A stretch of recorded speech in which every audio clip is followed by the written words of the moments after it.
Gepleýär Azatlyk Radiosu. Assalamu alaykum gaderli dinleýijiler. Mikrofon öňünde Merdan Tariýew. Hepdäniň jemleri gepleşigimizi dikkatiňize hödürleýäris.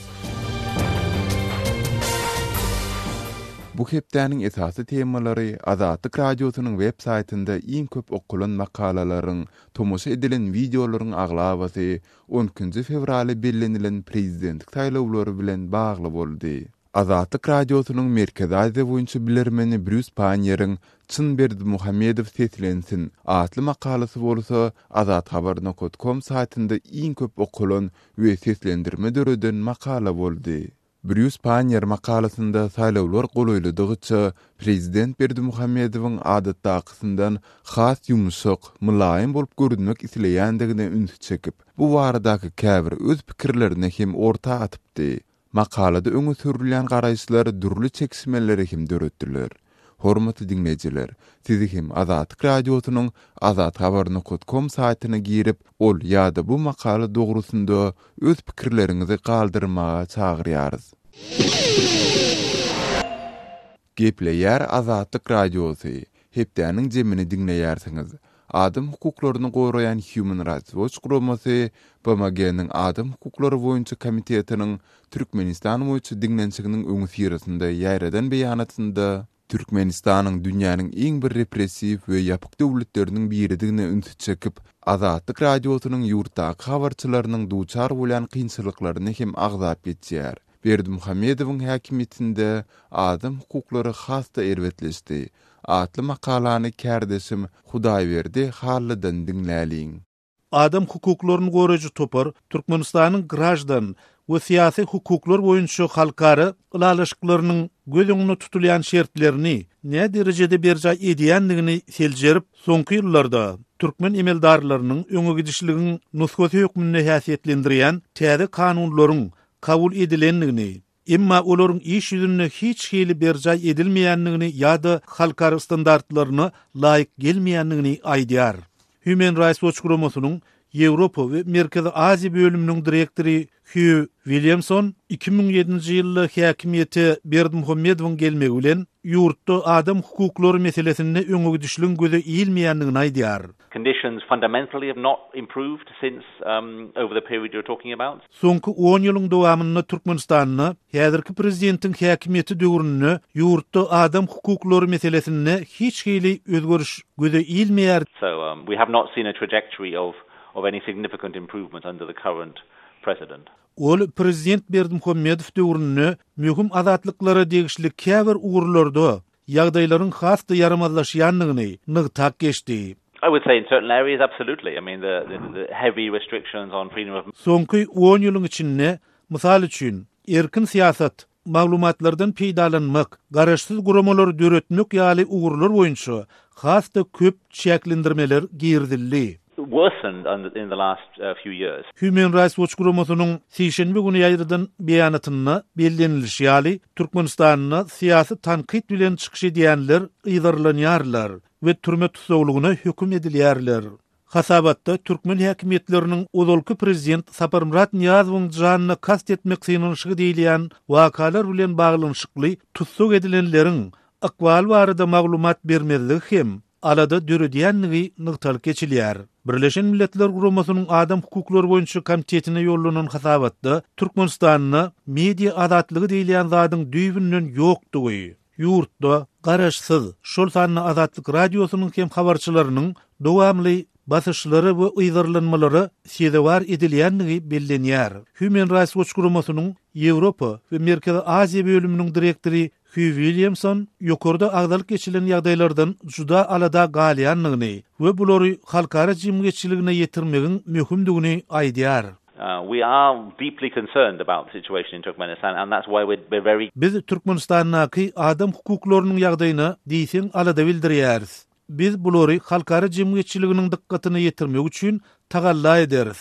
Häzirki prezidentiň dolunduruşyny ýagdaýlaryň has hem yaramazlaşyp başlandygyny synlasa bolýar diýip Williamson sözüne goşdy. We do see a worrying trend under the current president. Birleşen Milletler Guramasynyň adam hukuklary boýunça komiteti Türkmenistanyň ýagdaýyna şu ýylyň 6-njy 29 mart aralygyna Jenewada geçýän 119-njy sessiýasynyň dowamyny sereder. Gepleýär Azatlyk Radiosu. Hepdäniň jemmi gepleşigimizi dowam etdirýäris. Türkmenistanda plastik kart ulanjylaryna täze çäklendirmeler girdildi. Has olarak maglumatlary Hudaýberdi halydan dinläliň. Türkmenistanda plastik kart ulanjylaryň pullaryny hem daşary ýurtlarda hem de ýurdun içinde nagdlaşdyrmagyna çäklendirmeler girdilip, bank hyzmatlarynyň tutumlary hem artdyryldy. Türkmenistanyň döwlet daşary ykdysady iş bankynyň ýaýradan we şu ýylyň 6 fevralynyň güýje giren narhlar baradaky täze tablisasyna bir gece günüň dowamyna nagd pul serişdelerini almak boýunça çek, biznes, elektron maestra we klassik standart tarifler üçin 250 Amerikan dollary, ýagny resmi kurs bilen 875 manat diýilip kesgitlenilen. Gold tarifi üçin bu çek 300 dollar, ýagny 1050 manat meşwerine bellenipdir. Mundan öň öz hasabyňdan günne 10.000 dollar çenli pul nagdlaşdyryp bolýady. Inni bir günüň dowamyna 250 dollardan artyk alyp bolmaýar. Bar telekeçiligim puju çykdy diýip Azatlyk Radiosu bilen habarlaşan türkmen telekeçileriniň biri gurrun berdi. Şol wagtda Ozol Visa ýa-da Mastercard kartlarynyň daşary ýurtlarda nagdlaşdyrylan pulun 1,75% tutulup galan bolsa, häzir bu 3% çenli arttyryldy. Bu girdilen täze çäklendirmeler barasyna öňünden duýdurulmady. Hiç ýerde bildirişem asylmady. Diňe kartlarymyzdaky pullarymyzy nagdlaşdyrjak bolanmyzda bilik gallyk diýip atlandyrylmalygyny soran türkmen biznesmeni gurrun berdi. Azatlyk Radiosunyň söhbetdeşiniň de nygtyşýaly Türkmenistanyň döwlet daşary ykdysady iş bankynyň resmi saýtyna bu soňky çäklendirmeler barada hiç hili maglumat berilmeýär. Şol bir wagtda paýtagtda büdjet işgärleriniň plastik kartlaryna geçirilen pullaryň nagdlaşdyrylyp bolanýan meşwerine hem çäklendirmeler girdilipdir. Dün yanvar aýynyň zähmet hakyny geçirdiler. Bankamaty baranmyzda bir günüň dowamyny 1000 manatdan artyk pulu nagdlaşdyryp bolmaýanlygyny bilik gallyk diýip aşywatly muallumlaryň biri Azatlyk Radiosuny gurrun berdi. Yeri gelenine bellesek, ýurdun beýleki vilayatlaryna da hökümetden aýlyk alyp işleýänleriň plastik kartlarynyň nagdlaşdyryp bolýan pulunyň meşwerine has öňrekden çäk girdilip başlanypdy.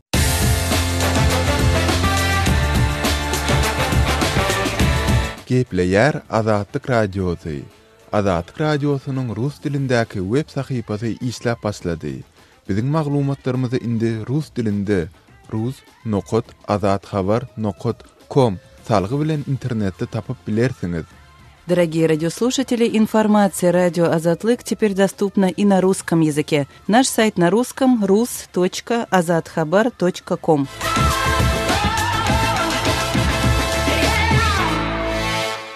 Qadarly dinleyijiler, hepdäniň jemini dinleýärsiňiz. Türkmet bogutunda çykýan habarlarda saglyk turizmine gelýän Türkmenistan raýatlaryň barha köpelýändigi aýdylýar. Temany Türkiýedäki habarçymyz Döwlet Baýhan dowam etdirýär.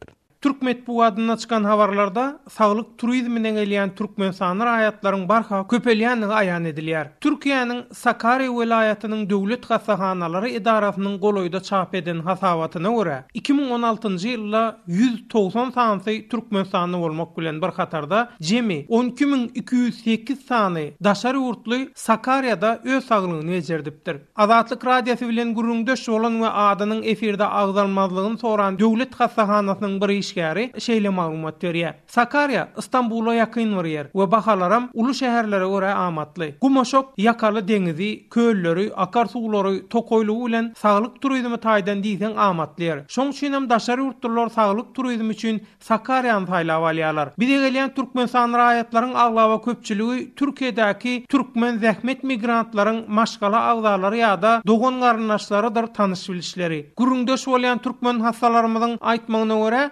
bäri Türkmenistana göre gata amatly we hastahana hyzmatlaram döwrewap ýagdaýda. Hekimlerimiz özüni bejertmäge gelýän Türkmenistan raýatlary aňraýmaz. Bir atawadan gelýän üçin edil öz dogun garnaşýaly hasaplap olary beýleki daşary ýurtlardan has köp üns berýärler. Biz bu ýerde her hili çylşyrymly operasiýalary we dürli saglyk bejergisini döwrewap derejede hem amatly şertlerde hödürleýär. Türkmenler üçin bärde dil kynçylgan bolmaýa. Sakarya'daki hastahanada öz hostarlarının sağlığını bejerden İstanbullu işleyen Türkmen migrant Ceren'in aytmagyna göre, on hostarları Türkmenistan'da öz sağlığını dolu bejerdip bilmän köp kynçylyk çekipdir. Ol sözlerine şeýle dowam edýär. Vilayetlarda ýaşayanlar üçin saglyk bejergisi almaga diýsen çäkli mümkinçilik bar. Çylşyrymly operasiýalar ýa-da bejergiler üçin vilayetlarda ýaşayanlar Aşgabatda gidämeli. Ol ýerde de sähel wurdat bolsa ýüzüň alyp dururlar. Onsoňam Aşgabatda da iwal sereden oklar. Bejerginiň daşyndan hökman hastahanadakylary we hekimlere para peşkeş berýärmeli. Aşgabatda belki käbir hastahanalarda döwrewap enjamlar bardyr. Ýöne olary ulanyp bilýän kadrlar ýok diýen ýaly. Garaz, Türkmenistanaky şeýle ýagdaýlar sebäpli hasam erwet kesel bolman Türkiýe gaýdanyny has amatly görýär raýatlarymyz diýär. Azatlyk radiosu bilen gurulmdaş bolup özüni gurban diýip tanadan bir migrant bolsa, Türkmenistandan Türkiýe saglygyny bejertmäge gelmeň proseduralaryny şeýle düşünürýär. Ýaşullarymyzyň saglyk ýagdaýyna aňyrda kömek edip bilmediler. Onsoň Türkiýe alyp gaýtmaga karar berdik. Hastahanadan daşary ýurda направление berdiýsek,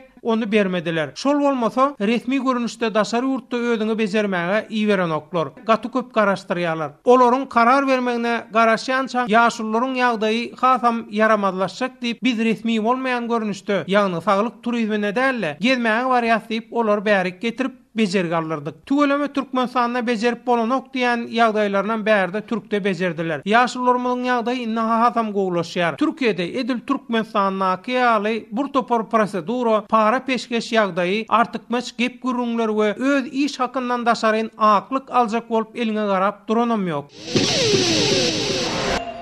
Gepleýär Azatlyk radiosu.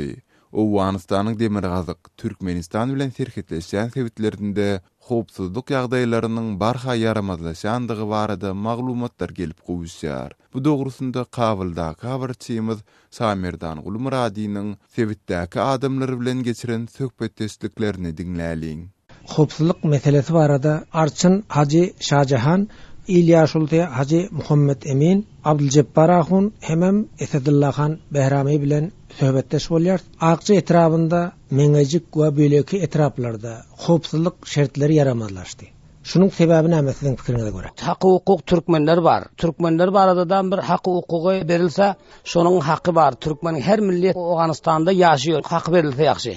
Bizler Türkmen bilen oňa haky hukukumyz berilen ýok, kaderlerimiz işden düşen ketdelerimiz bekar gelip ýör. Şoň adam hayat haky berilse, şonuň bizler tamaýat ýok. Şu Owganystanda bizler ýaşadak, şunda bizler şärik bolsak, bizlerge hakymyz berilse. Siziň diýjek bolýanyňyz halk hökümetden narazyrak, şonuň üçin hem döwlete garşy bolýar, şeýlemi? Elbette döwlete şonuň garşy bir adamyň haky berildi kiýsäňizdäki pardy misal puluňyzy alsa bir adam şo puluňyzy bermese, bizler hakymyz pulumyz ýanşul. Milletin haky berildi her yerde bolsa. Hökümet milleti özüne ýaqyn etse. İlyaşulty Haji Muhammed Emin, siziň pikiriňize göre şol howpsuzlyk şertleriniň yaramazlaşmagy nämeden ibarat? Bir ýaşlymyz hatda şuradan ogurlar gitdiler, hökümetlerimiz bizlere madad etýär şol adam tapdylar, köp bir hursant boldy. Hemme şuradan göçmäne, bazı adamlar göçmäne maýyl boldy. Şol meselede hökümetlerimizden bunu alsayıp gelirken bir muhasebetler sorady. Başga usullarga barkerken bazı gepler bar diýdi, ona ölleri malumda. Esedullah Han Behrami, howpsuzlygyň öňüni almak üçin siz näme çare görýärsiňiz bir döwlet resmi hökmünde? Asasen her bir devlet yani mahkem bolýar. Afganistanyň vaziyeti size malum 35 ýyldan beri bu halk savaş edip, uruş bolup, janjal bolup we Afganistanyň hemme iqtisadi potensiallaryny yani beýinden alkydan. Abdülcebbar Ahun Demirgazyk Owganystanda howpsuzlyk şertleri näme üçin yaramazlaşýar? Türkmen milletimizin sesi hiç yere eşitilen yok. Türkmen alimlerimiz hiç bir şobadan ya hiç bir narseden hakdar bol bilen yok. Şular näme üçin şul Türkmeni uzakda goýup bulara döwlete şärik gelme, yani şul hak hukuklar barada hökümetimiz tawajjuh bolsa, millet iktisatdan zayıf, yarak bilen günni görjek iktisadın zayıflygy. Soňky döwürde Türkmen mollallary, Türkmen ahullar taleplere köp goşulyp başlady. Şol gepler sırf Türkmene nispet berişlik hem tabligat bolsa, elbette onda kısma milletler bar bolsa goşulan molla diýip, hoja diýip her kim bolsa giden bolsa, imkany bar. Ol taliplerin jemä bir kette siyasat özü. Hormatly dinleyijiler, hepdäniň jeme gepleşiginiň birinji bölüminiň soňuna geldik. Programmamyzy dünýä türkmenleri gepleşigimiz bilen dowam